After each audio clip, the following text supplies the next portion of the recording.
Assalamualaikum warahmatullahi wabarakatuh. Bersama saya Muhammad Zudi Salim. Dalam kesempatan ini kita sedang bersama Mas Arbi Ilyasa sebagai salah satu ustadz di Pekalongan, di mana pada kesempatan kali ini kita akan berbicara mengenai masalah akhlak, ya. Bagaimana akhlak anak muda zaman sekarang yang itu mengalami kemerosotan. Nah, bagaimana ini kabarnya? Alhamdulillah baik Mas Ali. Baik sekali, alhamdulillah ya, masih sehat. Masih sehat walau ada corona seperti ini ya, tetap jaga kesehatan. Baik, pakai masker ya. Ya. Ya, jadi ini Mas ada beberapa pertanyaan ini. Ya gimana Mas Ali? Yang pertama itu kan zaman sekarang ini Mm-mm. itu akhlak itu dinilai sebagai sesuatu yang sangat berharga. Old but gold. Apa itu? Kuno tetapi sangat mahal. Ya. Nah, itu bagaimana pendapat Mas Yasa? Yaitu saking pentingnya akhlak ya, terutama Mas Ali ya. Kalau berbicara tentang akhlak, itu akhlak itu yang bisa membedakan antara kita dengan selain kita. Jadi intinya apa? Jadi hanya kita yang bisa tahu akhlak. Jadi kalau kita nggak punya akhlak, ya kita sama saja dengan contohlah hewan. Iya. Seperti itu. Jadi akhlak itu yang menjadi pembeda, Pembeda. ya, antara manusia kita semua itu dengan hewan. Ya, kemudian pertanyaan kedua ini Mas. Iya. Sebenarnya apa saja sih yang melatar belakangi terbentuknya kemerosotan akhlak pada anak muda zaman sekarang? Ya faktornya sangat banyak sekali ya Mas Salim ya. Ya terutama sih dari yang paling sering saya temui ini dari rusaknya moral akhlak itu dari ya pergaulan. Yang paling mencolok itu pergaulan. Dari lingkungan sekitarnya berarti. Jadi bagaimana anak itu berkumpul dengan temannya. Ya seperti itu. Yang paling mencolok. Lalu untuk faktor lain seperti pendidikan atau apakah itu juga mempengaruhi? Pendidikan itu bisa mempengaruhi, cuman mempengaruhi agar seorang anak, seorang manusia itu bisa tahu akhlak.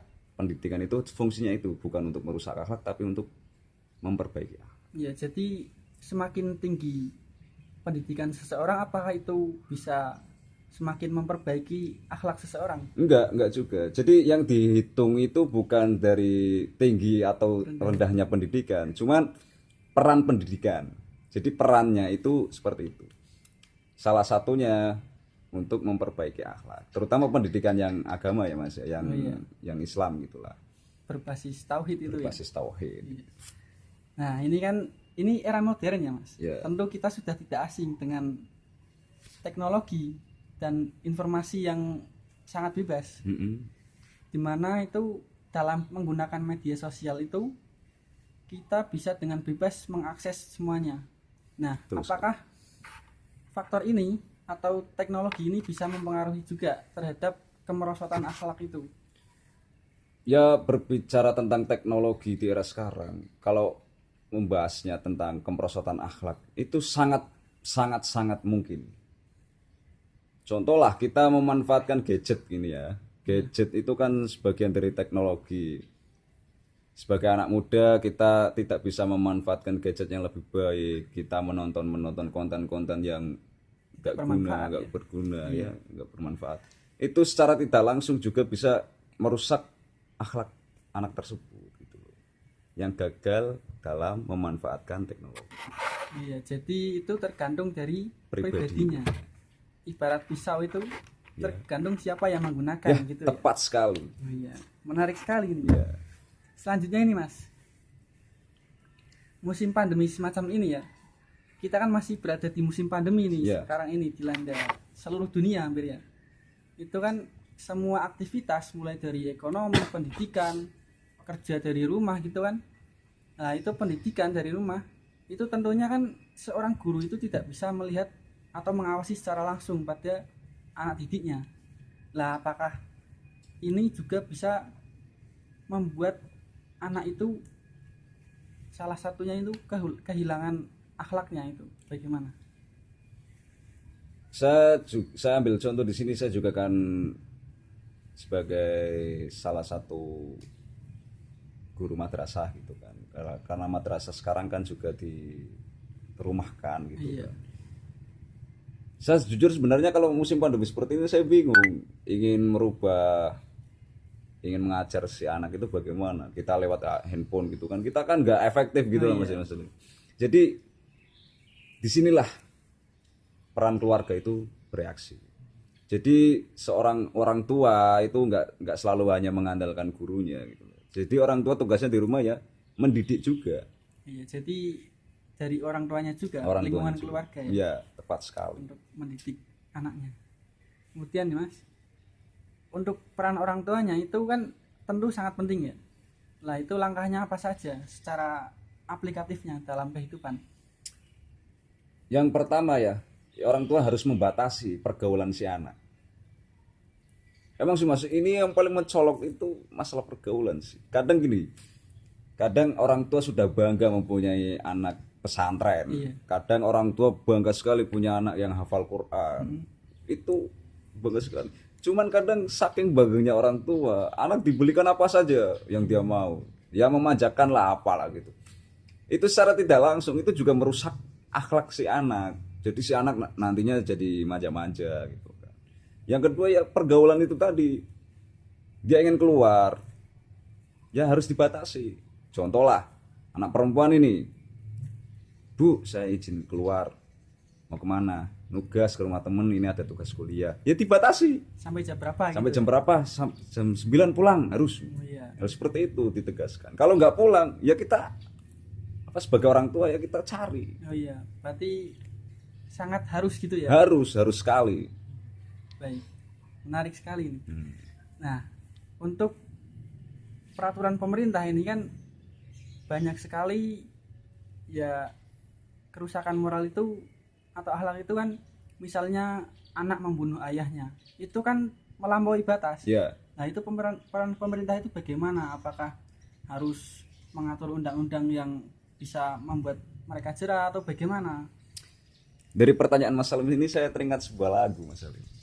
Mas Salim tahu lagunya Iwan Fals yang Presiden Kami Yang Baru? Iya. Nah itu di salah satu liriknya itu ada yang menarik ini. Jadi yang berbunyi, masalah moral, masalah akhlak, biar kami cari sendiri. Urus saja moralmu, urus saja akhlakmu. Peraturan yang sehat yang kami mau. Iya. Jadi peran pemerintah di sini, kalau saya menyimpulkan dari lagu tersebut ya, pemerintah hanya berperan untuk membuat peraturan yang sehat. Bukan pemerintah membuat akhlak. Nggak bisa dong pemerintah membuat akhlak. Itu kan bisa. Dari pribadi masing-masing. Nah ini Mas, pertanyaan terakhir ya. Ini bagaimana ini? Kan Mas Yasa ini salah satu penggali tafsir Al-Quran kan, pengkaji tafsir tentunya. Nah ini solusi Al-Qurannya itu kan, misalnya dalam surat Al-Ahzab ayat 22-21 ya, kan di situ berbunyi laqad kana lakum fi rasulillahi uswatun hasanah. Nah itu bagaimana sih uswatun hasanah ini dalam kontekstualisasi zaman sekarang? Jadi kalau saya berbicara mengenai tafsir, kalau saya juga mengajarkan kepada teman-teman dekat, kalau saya mengajarkan kepada anak-anak, saya yang pertama kali mengajarkan ke mereka itu tentu masalah akhlak. Saya memperkenalkan siapa sih yang pertama membawa akhlak itu. Jadi kan ada satu hadis, bu'istu liutamima min makarimil akhlak. Diutusnya Rasul itu untuk menyempurnakan akhlak. Jadi dari quote atau hadis tersebut itu saya itu sangat, berarti akhlak itu sangat nomor satu. Oh iya, jadi tidak lain dan tidak bukan diutusnya Rasulullah itu untuk menyempurnakan akhlak. Ya, jadi uswatun hasanahnya Rasulullah kita pelajari, lalu kita tanamkan ke jati diri seorang anak atau teman, lalu kita praktekkan bersama-sama seperti itu. Baik sekali. Ya, jadi kesimpulan dari video kali ini bahwa akhlak itu adalah sesuatu yang sangat berharga, di mana ia akan menentukan hidup seseorang di dunia.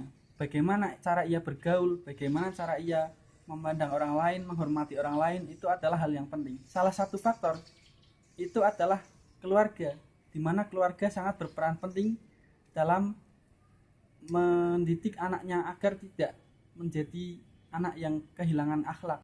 Ya, untuk terakhir kita akan mendengarkan closing statement dari podcast kali ini bersama Mas Yasa. Ya, silakan Mas Yasa.